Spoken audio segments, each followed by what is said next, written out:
Today I'm going to show you how to remove a background in Leonardo AI and make your image transparent in just a few simple steps.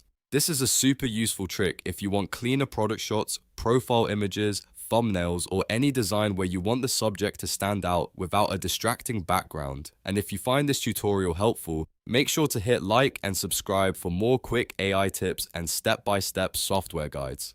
Alright, let's jump right in. First, log into Leonardo AI and look at the sidebar on the left side of the screen. From there, go to the library section. The library is where all of your generated images and saved assets are stored. So this is the place you need to start.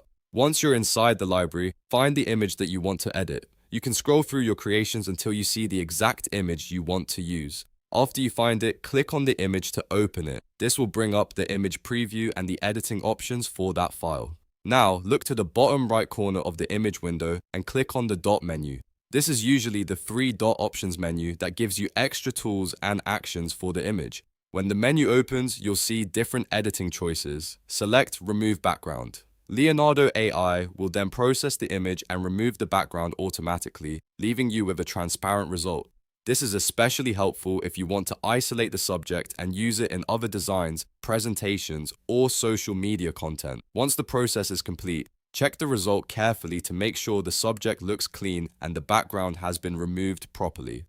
If needed, you can download or reuse the transparent image for your next project. And that's it. You've now learned how to remove a background in Leonardo AI and create a transparent image quickly and easily. If this video saved you time, please like the video, subscribe to the channel, and turn on notifications so you don't miss the next tutorial. Thanks for watching, and I'll see you in the next one.